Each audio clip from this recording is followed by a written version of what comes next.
Prezados irmãos e irmãs em Cristo, a Igreja Evangélica Luterana do Brasil inicia o novo ano litúrgico da Igreja, lançando o novo lema para o quadriênio 2023-2026, sob o lema geral, Vivendo em Cristo. Vivendo em Cristo. Este lema, e com ele os demais lemas que serão apresentados um a cada ano, são baseados no texto bíblico onde o apóstolo Paulo escreve aos Colossenses capítulo 2, versos 6 e 7, que conforme a Nova Almeida atualizada diz assim, pode dar um clique ali.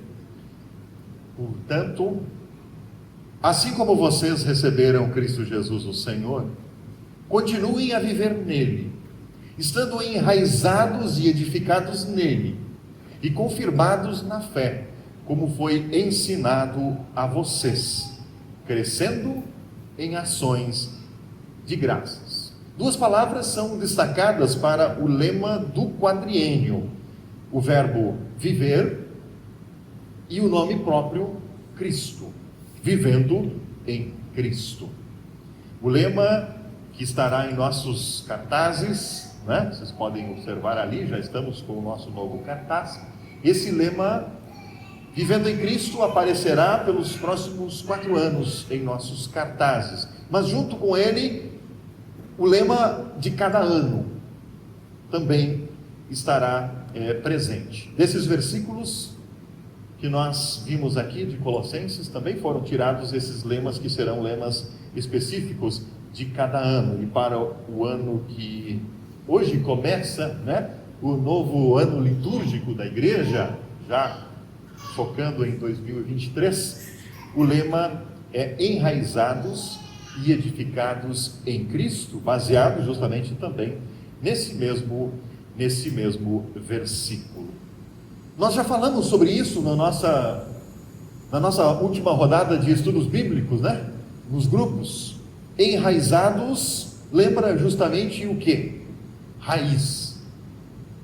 Raiz que no caso das plantas são vitais, são fundamentais para a vida da planta. As raízes proporcionam sustentação, firmeza para a planta, por serem, de fato, terem essa função de dar sustentabilidade à planta, mas elas também são extremamente importantes porque é através das raízes que a planta absorve o alimento, a água, do qual ela precisa para viver. E a analogia que o apóstolo Paulo faz com a vida espiritual é bastante oportuna para a nossa sociedade dos dias de hoje. Nós também falamos sobre isso na nossa série de estudos bíblicos. Por isso, nós vamos um pouco adiante nessa nossa reflexão de hoje, iniciando uma série de reflexões desse período de Advento. E essa série de reflexões tem como título Enraizados. E a nossa primeira reflexão é a seguinte: o preparo do solo. Todos aqui sabem, mesmo aqueles que não lidam na agricultura, todos aqui sabem que para um bom enraizamento das plantas, isso, né, para que haja um bom enraizamento, o planejamento começa antes mesmo de as sementes serem lançadas no solo, antes mesmo de lançar a semente. Ambientes com o solo ou com o substrato muito compacto ou muito duro, né, normalmente possuem uma quantidade menor de poros, de buracos, de canais, né, ou dutos, por onde as raízes poderiam buscar o seu crescimento. Portanto, um solo duro, seco, prejudica o enraizamento. Por outro lado, um solo muito encharcado também prejudica o enraizamento. Tá? Nós falamos também sobre isso no nosso estudo bíblico, lembrando que, por exemplo, quando chove demais, na época em que a semente do milho ou da soja está germinando, né, colocando as suas primeiras raízes, Se chove demais, as raízes não tem por que se aprofundarem muito no solo, e se chegar um período de seca, o que acontece com as raízes um pouco mais rasas? Se vier um vento ou algo assim, ou então de fato um período maior de seca, a planta terá mais dificuldades de encontrar o sustento, é aquilo que ela precisa para sobreviver. O excesso de água também é prejudicial, a água em excesso. Por isso, para garantir um bom resultado no plantio, todos sabem, é necessário que de fato o ambiente, o solo, forneça as condições ideais, que o solo esteja bem preparado, de fato também com os substratos necessários para o bom desenvolvimento das raízes. Mas, cá entre nós, existem plantas e sementes que são bastante exigentes com relação a clima, solo e substrato. Condições de temperatura e clima muito específicos, algumas plantas exigem. Por isso, aquele que se propõe a semear essas sementes, o agricultor deve conhecer muito bem o ambiente de cultivo, para que o solo seja preparado da forma correta. E para ilustrar isso, pode passar mais um clique ali. Quem conhece essa planta? Não? Ninguém nunca viu? É lúpulo, um dos ingredientes da cerveja, na verdade, o lúpulo. Há algum tempo atrás eu comprei algumas sementes de lúpulo, pensando em uma planta ornamental. Ela é tipo uma trepadeira, ambiente bonito, e as pessoas utilizam também para ornamentação. Mas quando as sementes chegaram, eu fiquei um pouco preocupado, porque nas recomendações ali tinha umas exigências assim muito grandes, tinha especificações assim muito exigentes para fazer essa planta germinar. Para resumir a conversa, as sementes precisavam ficar dentro da geladeira a uma temperatura próxima de 0 graus por pelo menos 3 ou 4 meses, e serem umidificadas ali. Não poderia molhar demais, muita água também não é bom, nem de menos. Então, tem uma quantidade certa de água e uma temperatura ideal. Ela precisava daquele choque térmico ali na geladeira por um período, para só depois ser retirada, deixar mais um período fora, e aí sim colocá-la no substrato correto, ideal, e mantida a uma temperatura ideal para que ela pudesse germinar. Enfim, a primeira parte eu até consegui fazer relativamente bem, porque algumas sementes, poucas, brotaram. Mas, e aí, deve ter sido meu erro, muito provavelmente, o solo, o substrato que eu utilizei não era exatamente o que aquela semente precisava. As sementes germinaram, mas não sobreviveram por muitos dias. Sabe, às vezes eu tenho a nítida sensação, e aí trazendo a analogia dessas sementes exigentes, às vezes eu tenho a nítida sensação de que algumas pessoas também são assim, quando se trata da vida espiritual. Elas precisam de uma série de condições que lhes sejam favoráveis para aí sim se envolverem no trabalho da igreja, para só aí sim participarem ativamente das atividades da vida cristã. Se um irmão olha um pouco torto para o outro, já é motivo para se afastar por um período. Se de repente alguma palavrinha que um líder ou o pastor disse não agradou o ouvido, e aí já tem desculpas para de repente abandonar ou algo assim. Pessoas às vezes têm essa exigência quando se trata da sua vida espiritual. São plantas cujas raízes são rasas, e por isso tem dificuldade de distinguir certas questões, de entender, de compreender que nós aqui não estamos para agradar a todo mundo, mas para cultuar, para lembrar daquele que é o nosso Deus, que está acima de tudo, a quem nós louvamos, a quem nós honramos. E se a semente tem raízes muito rasas, o que acontece quando vem o sol forte, ou quando vem o temporal, as dificuldades da vida? A planta ou ela cai, ou no caso do sol, queima com mais facilidade. E se você estiver estranhando o que eu estou falando, lembre da parábola que Jesus contou, a parábola do semeador. E a analogia que Jesus faz é justamente essa: a semente foi lançada em diferentes solos, obtendo resultados completamente diferentes. Observe, e vocês lembram da parábola, nós não precisamos nem lê-la aqui, vocês lembram? Observe que aquele que semeia, o semeador, é uma analogia que Jesus usa para falar do próprio Deus. Aquele que semeia não é quem prepara o solo.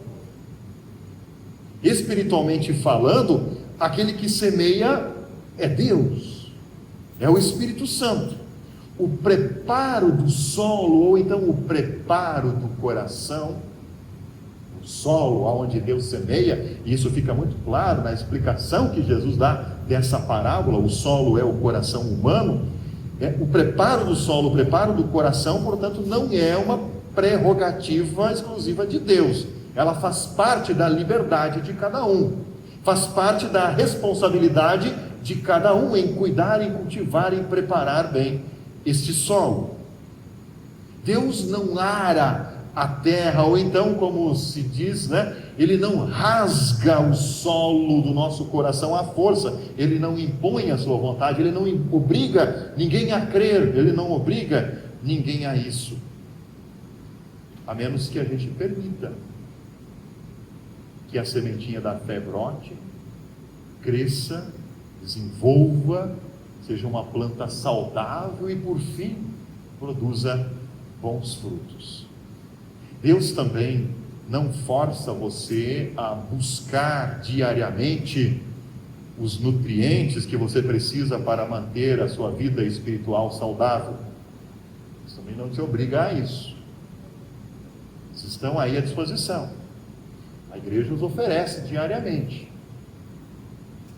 Todos os finais de semana também.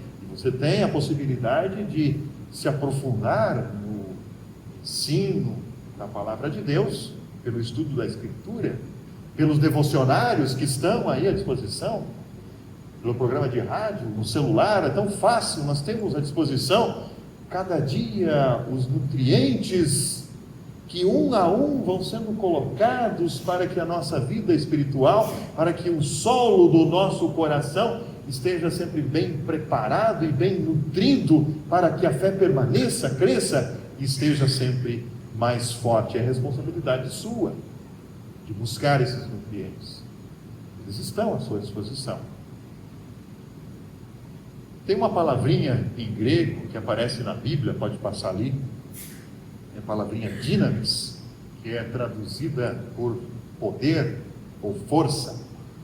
Dinamis, daí vem dinamite, vem dinâmica e outras palavrinhas também da língua portuguesa. Poder, força, força vital. A força vital é um presente da graça de Deus. Quando nós falamos da semente, é na semente que está a força vital, está ali a vida. E para que ela brote, cresça, produza boas raízes, ela precisa de um bom solo. A força vital vem de Deus, é um presente dado por Ele, é o presente da graça. O indivíduo por si só não é capaz dessa força, nós sabemos disso. O homem, o ser humano, é justificado pela graça mediante a fé. Mas o solo do coração humano é que recebe essa semente. O solo do coração humano recebe essa semente. E se nesse solo, essa semente encontrar as condições adequadas, um solo bem preparado, um coração bem preparado, então ela vai crescer, vai se desenvolver. As raízes da fé irão se desenvolver de forma saudável, se, e somente se o solo do coração estiver preparado para a semeadura. Se ele não estiver duro ou encharcado demais. E o preparo do solo, volto a dizer, é por nossa conta. É por tua conta. De cada um. Mas pastor, eu achava que essa era uma responsabilidade da igreja, que deve proporcionar o ambiente adequado, na temperatura ideal, tornar atrativa a mensagem bíblica, fazer um culto bonito para que eu goste de frequentar. Pois é, não é. Pode até ajudar, pode fazer parte, mas não é essa a função. Muitas pessoas, hoje em dia, são acometidas por uma síndrome que tem feito inúmeros estragos em nossa sociedade. Alguém sugeriu que essa síndrome fosse chamada de síndrome do sol. Síndrome do sol, ou seja, o indivíduo que é acometido da síndrome do sol, ele pensa que é o centro do universo. E por isso, está sempre certo. Está sempre certo, os outros estão errados. Ele tem dificuldades em se colocar no lugar do outro. E alguns desses, acreditem, alguns desses pensam que não precisam de Deus. Que depois de uma certa idade podem largar a igreja e que tudo bem. Há aqueles que vão ao extremo e dizem que Deus morreu. Que o ser humano moderno não precisa mais dessa coisa de crença religiosa. Deus está morto, dizia o filósofo alemão Friedrich Nietzsche. São pensadores, pessoas que colocam a si mesmas no centro do universo. O Advento, amados irmãos e irmãs em Cristo, é tempo de reconhecer que não somos o centro do universo. Advento é para isso também. Tempo de reconhecer que não somos o centro do universo. É tempo de conversão, é tempo de arrependimento, tempo de examinar em que se baseia a nossa fé, em que se baseia a nossa esperança, o que é aquilo que dá impulso para o nosso viver, o que é aquilo que dá sentido para a nossa vida aqui nesse mundo, na sociedade, na família, aonde nós estamos. Advento é tempo de pensar sobre isso. É tempo de refletir se de fato estamos esperando um Salvador divino ou se estamos colocando toda a nossa esperança em líderes humanos. Advento é tempo de pensar se talvez não estamos confiando mais nas soluções tecnológicas, aonde nós dedicamos boa parte do nosso dia. É tempo de refletir se nós não estamos colocando a nossa esperança na bolsa de valores, ou então no preço do dólar, do milho ou do soja. Advento é tempo de repensar se nós não estamos colocando toda a nossa esperança na política, ou em políticos, na cultura, ou em ídolos. Advento é tempo de pensar se de fato não estamos com a síndrome do sol. Advento, amados irmãos, é tempo de preparar o coração.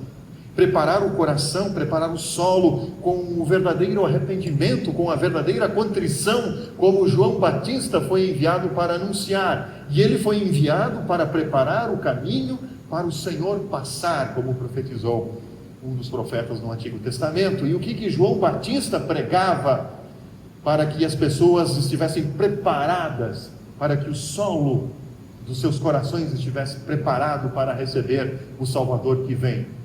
Arrependam-se dos seus pecados, creio.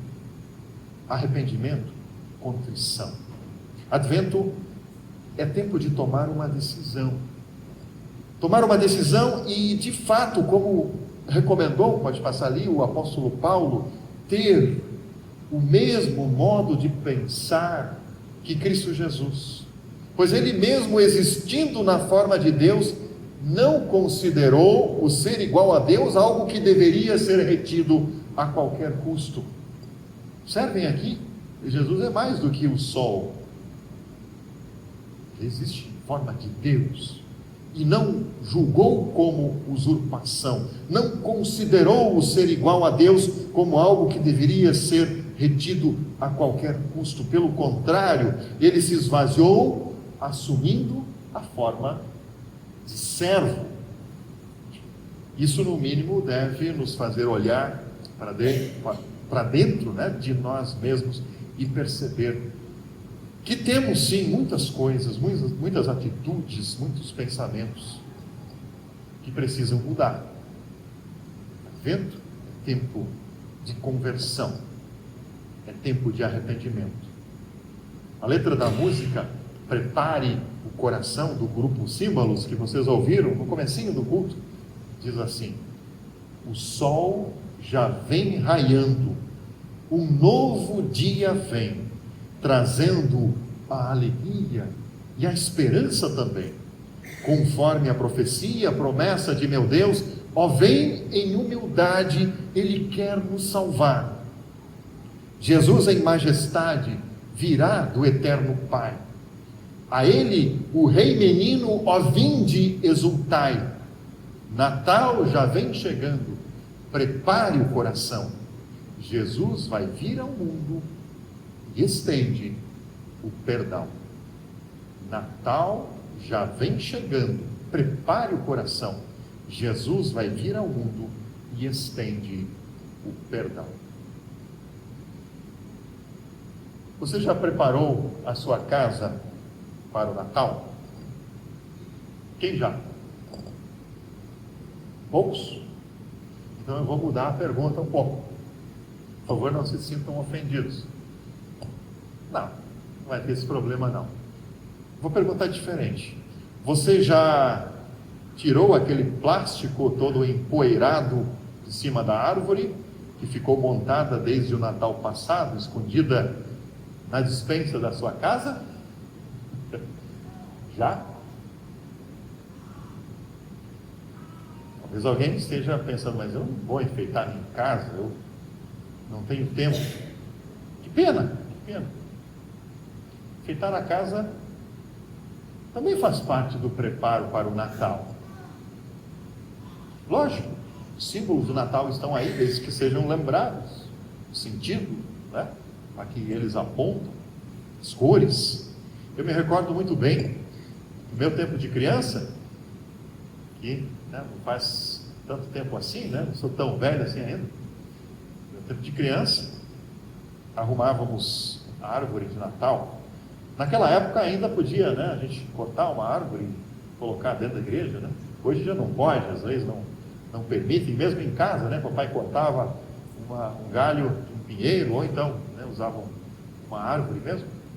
E a gente lá, como criança, ficava ao redor ali, tentando ajudar, espetando os dedos, né, naqueles espinhos. E eu lembro muito bem, um dos pontos altos da arrumação, né, os enfeites de Natal na igreja, e meus pais sempre ajudavam, né, era quando era colocado embaixo do pinheiro aquele presépio, cortavam um pedaço grande de grama lá, um campinho que tinha atrás da igreja, grama mesmo, vivo, colocava ali, e aí enfeitava-se, né, com cevalaria, pastores, magos, ovelhas, etc, etc. Ficava curioso com aquilo, não só eu, mas as criançadas todas ali, junto, né, tentando arrumar. E eu fico pensando, que oportunidade os adultos tinham ali de reviver, de recordar, de recontar a história do Natal. Ao colocar cada objeto ali, falar do sentido, falar do significado de cada um deles, lembrar da encarnação do Verbo eterno, que como diz o apóstolo Paulo, mesmo existindo na forma de Deus, não considerou o ser igual a Deus algo que deveria ser retido a qualquer custo. Pelo contrário, ele se esvaziou, assumindo a forma de servo, e fez isso por amor. Que oportunidade que nós estamos perdendo! Estamos deixando morrer em nossas famílias, em nossos lares. Isso faz parte do preparo do coração. Parem para pensar.